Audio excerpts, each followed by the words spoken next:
অশোক মিত্রের ৩৯তম পর্বের প্রথম অংশটি আগের ভিডিওতে পড়েছি। আজকে বাকি অংশটুকু পড়ার চেষ্টা করব। অতীত কংগ্রেস দলকে তাড়া করে ফিরবেই।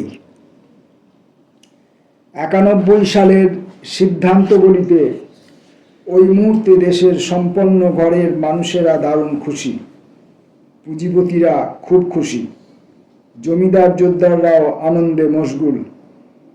কৃষি সংস্কার নিয়ে কংগ্রেস দল আর মুখ খোলে না। ব্যবসাদারদের পোয়া ১২, অবাধ বাণিজ্যের ঋতু শুরু হলো বলে। 10 বছর আগে ইন্দিরা গান্ধীর জমানায় তিনি অর্থমন্ত্রী ছিলেন এবং পশ্চিমবাংলার যথাসাধ্য শত্রুতা সাধনের জন্য উঠে পড়ে লেগেছিলেন। তাকে এবার নরসিমা রাও বাণিজ্য মন্ত্রী হিসাবে নিযুক্ত করেছিলেন। ৯৪ সালের এপ্রিল মাসে মরক্কোর শহরে বিশ্ব বাণিজ্য সংস্থা সংক্রান্ত চুক্তি দেশের হয়ে তিনি স্বাক্ষর করে এলেন, পশ্চিমের ধনী দেশগুলির কাছে পুরোপুরি দাসখত লিখে দিয়ে। তখনও ভারতীয় জনতা পার্টি মন স্থির করে উঠতে পারছে না চুক্তিটিকে সমর্থন করবে কি করবে না। তাদের দলেও অনেকের আশঙ্কা মরক্কোর চুক্তির ফলে দেশে কৃষি শিল্পে মরক লাগবে, কর্মসংস্থানও ক্রমশ সংকুচিত হয়ে আসবে। বাণিজ্য মন্ত্রী মরক্কো ফেরত সংসদের উভয় কক্ষে চুক্তির সাফাইকে বিবৃতি পেশ করলেন। রঙ্গ দেখা দিল। রাজ্যসভায় কংগ্রেস দলের সংখ্যাধিক্য নেই। বামপন্থীদের সঙ্গে ভাজপা হাত মেলালে ভোটে শাসক দলকে কুপকাত হতে হবে। মন্ত্রী নিয়মাবলীর যে ধারায় বিবৃতি দিলেন, তা যদি কোনো সদ্য ঘটা জরুরি বিষয় নিয়ে হয়, ভোটে তা গ্রহণ বা নাকচ করার অধিকার সবার আছে। উঠে দাঁড়িয়ে ভোট দাবি বাতিল করলাম, উঠে দাঁড়িয়ে ভোট দাবি করলাম, উঠে দাঁড়িয়ে ভোট দাবি করলাম। ভাজপার পক্ষ থেকে আমাকে সমর্থন জানানো হলো। সমাজবাদী দল, রাষ্ট্রীয় জনতা দল সকলেই সোচ্চার। ভোট হোক, ভোটে শাসক দলের পরাজয় নিশ্চিত। উপাধ্যক্ষ সভা পরিচালনা করছিলেন। শাসক দলের সঙ্গে তার বহু বছরের যোগাযোগ, ভোট নেওয়া বিধিসম্মত হবে কিনা তা নিয়ে তার মত জানাতে সময় চাইলেন। অতএব আলোচনা ও ভোটাভুটি মুলতুবি হয়ে গেল। যে ঋতু যায় তার ফিরে আসে না। কয়েকদিন বাদে মাননীয় উপাধ্যক্ষ জানালেন, আমাদের ভোটের আবেদন প্রত্যাখ্যাত, সভানায়কের রায় নিয়ে তর্ক চলে না। ততদিনে অবশ্য কিছুটা রোখ চেপে গেছে। সংসদে প্রায় সবকটি দল মিলে বিশ্ব বাণিজ্য সংস্থার নিদানাদির, বিশেষ করে পেটেন্ট আইন আমূল পরিশোধনের খেয়াল খুশির বিরুদ্ধে প্রতিরোধ সংহততর করার উদ্দেশ্যে একটি বেসরকারি সংসদীয় কমিটির গঠনের উদ্যোগ নেওয়া হলো। ভাজপা থেকে মুরলী মনোহর যোশী, জনতা দলের জয়পাল রেড্ডি, সমতা দল থেকে জর্জ ফার্নান্ডেজ, সিপিআই থেকে ইন্দ্রজিৎ গুপ্ত, পরে অর্ধেন্দু বর্ধন এবং আমাকে নিয়ে কমিটি। সবচেয়ে বেশি উৎসাহ যোশীর। অধিকাংশ বৈঠক হতো তাঁর বাড়িতে, আতিথেয়তার অভাব ছিল না। বিশ্ব বাণিজ্য সংস্থার নির্দেশানুযায়ী দেশে পেটেন্ট আইন পাল্টানো হলে কি কি সর্বনাশ হবে তা নিয়ে আমরা সরব। রকম সকম দেখে মনে না হয়ে পারল না মুরলী মনোহর যোশীর বিশ্বায়ন বিরোধী পরাক্রম অন্য সকলকে ছাপিয়ে। কয়েক মাস বাদে নতুন দিল্লিতে বিশ্ব বাণিজ্য সংস্থা বিরোধী এক আন্তর্জাতিক কর্মশালার পর্যন্ত ব্যবস্থা হলো। যোশী স্বঘোষিত আহ্বায়ক। রাজ্যসভায় ভাজপা সাংসদরা আমাদের সঙ্গে সমানে চেঁচাচ্ছেন। বিমা বিরাষ্ট্রীকরণের খসড়া আইন আটকে গেল। হঠাৎ ৯৮ সালে পট পরিবর্তন। জাতীয় গণতান্ত্রিক মোর্চা ক্ষমতার মঞ্চে। বিশ্ব বাণিজ্য সংস্থা বিরোধী কমিটির দুই মহারথী মুরলী মনোহর যোশী ও জর্জ ফার্নান্ডেজ নতুন সরকারে মাননীয় মন্ত্রী, রাতারাতি তাঁদের ভোল বদল। কমিটি থেকে ভারতীয় জনতা পার্টি ও সমতা দল অন্তর্হিত, পরিবর্তে এবার এলেন কংগ্রেস দলের এক তরুণ সাংসদ। প্রথম দিকে কারো কারো ক্ষীণ আশা ছিল যোশী ও ফার্নান্ডেজ বিশ্ব বাণিজ্য সংস্থার ক্রিয়াকর্মের বিরুদ্ধে এতদিন ধরে লাফিয়েছেন, তর্পিয়েছেন, সামান্য চক্ষু লজ্জার ব্যাপারও তো আছে, একটু আধটু আমাদের দৃষ্টিভঙ্গির পক্ষে সবাক হবেন। আশা কুহকিনী। তাদের নিশ্চিন্ত বক্তব্য, তারা তো অর্থনৈতিক মন্ত্রকাদির সঙ্গে যুক্ত নন, তাছাড়া মন্ত্রিসভার বৈঠকে তারা তো কোণঠাসা হতে বাধ্য। দুরাত্মাদের ছলের অভাব হয় না, মহাত্মাদেরও হয় না। আমি ততদিনে সংসদের বাণিজ্য সংক্রান্ত স্থায়ী কমিটির সভাপতি। বিশ্ব বাণিজ্য সংস্থা ও পেটেন্ট আইন সংশোধনের বিভিন্ন শর্তাবলীর বিশদ আলোচনা করে অনেক অবশ্য প্রয়োজন পরিশোধন ও বর্জনের উল্লেখ সহ কমিটিতে সর্বসম্মত প্রতিবেদন মঞ্জুর করানো হলো। কমিটির কাজে আমাকে যথেষ্ট সাহায্য করেছিলেন ডিএমকের মুরলী মারান এবং কংগ্রেস দলের ভাইলার রবি। ওই মুহূর্তে বাণিজ্য মন্ত্রী, আমার পুরনো বন্ধু রামকৃষ্ণ হেগড়ে, সংসদে দাঁড়িয়ে বললেন, স্থায়ী কমিটি খুব ভালো কাজ করেছে, প্রতিবেদনটি সরকারের প্রভূত উপকারে আসবে।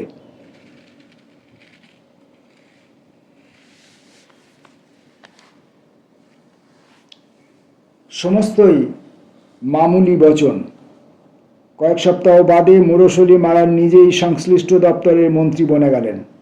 পেটেন্ট আইন বিল আগেই লোকসভায় মঞ্জুর হয়েছিল, ওই বছরের ডিসেম্বর মাসে তা রাজ্যসভায় উত্থাপিত হলো। ভারতীয় জনতা পার্টি এখন সরকার চালাচ্ছে, কংগ্রেস দল বিরোধী আসনে। বিশ্ব বাণিজ্য সংস্থার শর্তাবলী মানবার ক্ষেত্রে, সেই সঙ্গে পেটেন্ট আইন সংশোধনের ব্যাপারে আগে কে বা প্রাণ করি বেগদান পরিস্থিতি। যুক্তি ও আবেগের মশলা মিশিয়ে স্বল্প দৈর্ঘ্যের বক্তৃতা ফাঁদলাম রাজ্যসভায়।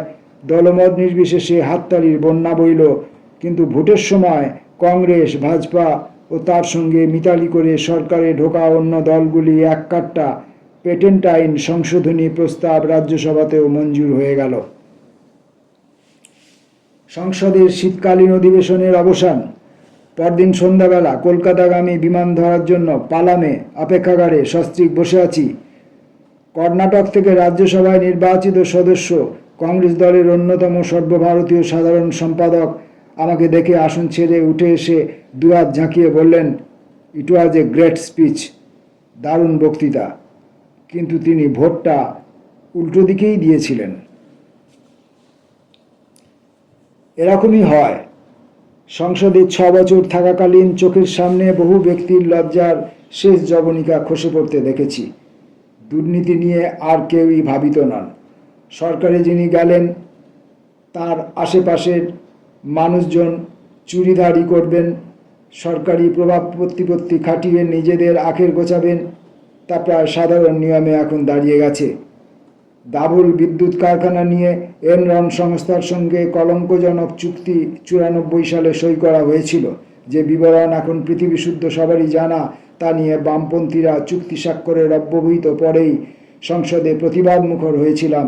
মহারাষ্ট্র সরকার এনরনের সঙ্গে দেশের পক্ষে অভাবনীয় ক্ষতিকারক বোঝাপড়া এসেছিলেন, কেন্দ্রীয় সরকার তাতে সমর্থন জুগিয়েছিলেন। এনরনের সঙ্গে স্বাক্ষরিত তখনও পর্যন্ত গোপন শর্তগুলি আমরা সংসদে খোলসা করেছিলাম। কেন্দ্রে তৎকালীন কংগ্রেসি বিদ্যুৎ মন্ত্রী ও মহারাষ্ট্রের মানুষ এনরনের সঙ্গে বোঝাপড়া যে কত মহান, তা নিয়ে সংসদে সহস্রবাক হলেন। এখন তো তথ্য উন্মোচিত।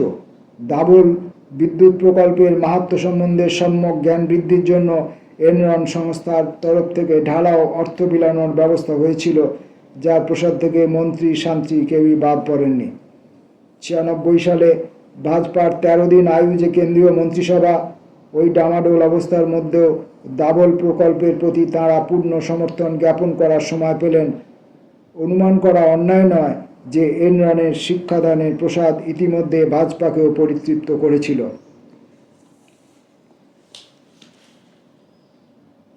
হলফ করেই বলা যায়, কেন্দ্রীয় বাজেটে প্রতি বছর 4 লক্ষ কোটি টাকার মতো ব্যয়ের পরিমাণ, তা থেকে অন্তত 40-50 হাজার কোটি টাকা উৎকোচে উপঠৌকনে দস্তুরির ফল্গু ধারায় প্রবাহিত হচ্ছে। যতদিন না রাজনীতির কাঠামোর আমূল পরিবর্তন ঘটছে এরকমই চলবে। আরও কয়েক ঋতু কংগ্রেস ও ভাজপা ভাগাভাগি করে কেন্দ্রে পালাবদল করে শাসন ক্ষমতা করায়ত্ত রাখবে একই বিভঙ্গে। এ বলবে আমাকে দেখো, ও বলবে আমাকে। একটি দুটি বফর্স বা তহেলকা কেলেঙ্কারি বেতারে, টেলিভিশনে, সংবাদপত্রে মুখরোচনের উপাদান পরিবেশন করবে, কিন্তু লোকলজ্জার ভয়ে কারোর হৃদয় কম্পিত হবে না। এটাই ভারত ভাগ্য বিধাতার আসল চেহারা। কাশ্মীর সমস্যার ক্ষেত্রেও অনুরূপ উক্তি না করে উপায় নেই। এখন যা অবস্থা, সংসদের মধ্যে বুকের পাটা খুব কম সাংসদের আছে যারা স্পষ্ট ভাষায় বলতে পারবেন এ শুধু অলস খেলা, এ শুধু মনের স্বাদ বাতাসেতে বিসর্জন। 50-এর দশক থেকে শুরু করে কাশ্মীর নিয়ে অসংখ্য মারাত্মক ভুল করা হয়েছে। কাশ্মীর ভারতের অবিচ্ছেদ্য অঙ্গ, এই নামতা আওড়ানার সঙ্গে রূঢ় বাস্তবের এখন আর কোনো সম্পর্ক নেই।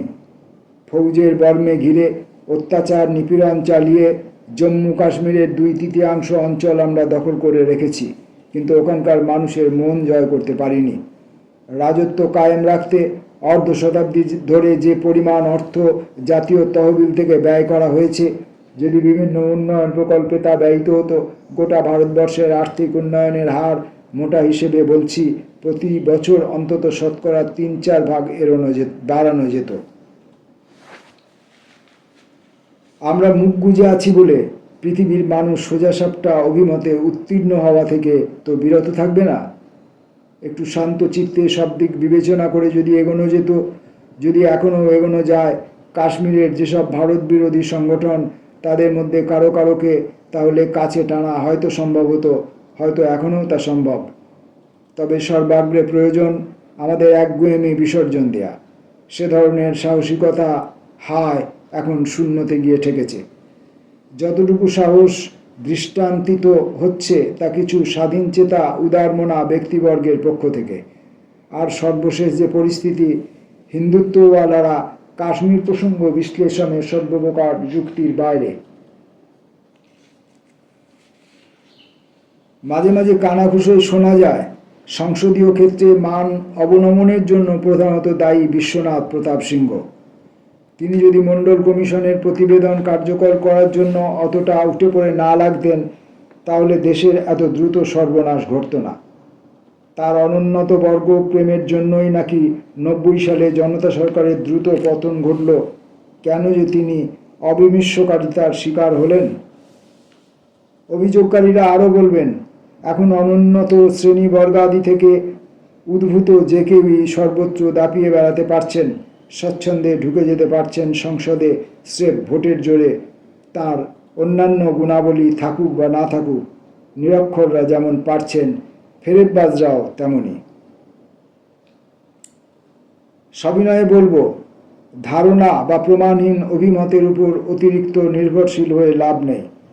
ন্যূনতম গবেষণাতেই ধরা পড়বে কেন্দ্রীয় সরকারকে কেন্দ্র করে যত আর্থিক কেলেঙ্কারি ঘটেছে সবকটি কলকাঠি নেড়েছেন উচ্চবিত্ত শ্রেণীভুক্ত মানুষেরা, যাদের অনেক আছে।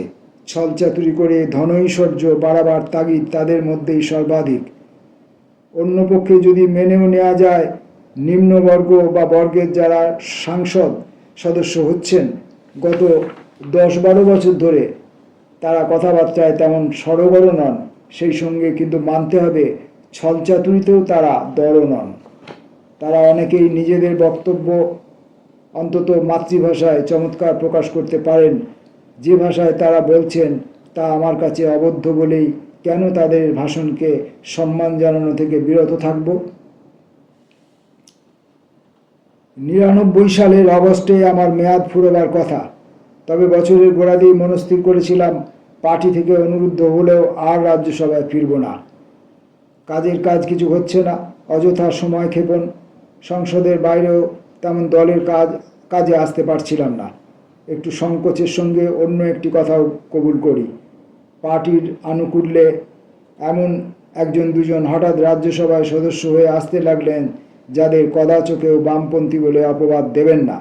তারা অতীতে কমিউনিস্টদের কোনো দিন ভোট দিয়েছিলেন কিনা সন্দেহ, ভবিষ্যতেও দেবেন না। খবর শুনলাম পার্টির সমর্থনে আরেকজন রাজ্যসভায় আসছেন, যিনি কার্গিল সংঘর্ষের সময় গলা ফাটিয়ে দাবি করেছিলেন অবিলম্বে সীমান্ত পেরিয়ে পাকিস্তানে ঢুকে লাহোর দখল করা হোক। হংস মধ্যে বক কিংবা বক মধ্যে হংস হয়ে থাকার আমার কোনো অভিপ্রায় ছিল না। সামনে লোকসভার নির্বাচন, রাজ্যসভার অধিবেশন মুলতবি হয়ে গেছে। 99 সালের এপ্রিল মাসে তল্পিতল্পা গুটিয়ে কলকাতায় ফিরে এলাম। সামান্য মন খারাপ হলো কয়েকজনের সান্নিধ্য ছেড়ে আসতে হলো বলে।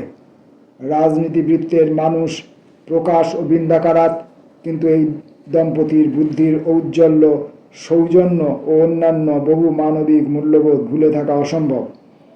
সান্নিধ্য ছেড়ে আসতে হলো দাতরজির ভাগিনেই, তার বিরোধী কিশোরী বয়স থেকে আমার চেনা মানিককেও। মানিক পোশাকি নাম কালিন্দী দেশপাণ্ডে, মহিলা আন্দোলনের নেত্রী হিসাবে অধিক পরিচিত। তার স্বামী বিখ্যাত মারাঠি নাট্যকার ও চীন বিশেষজ্ঞ গোবিন্দ দেশপাণ্ডে।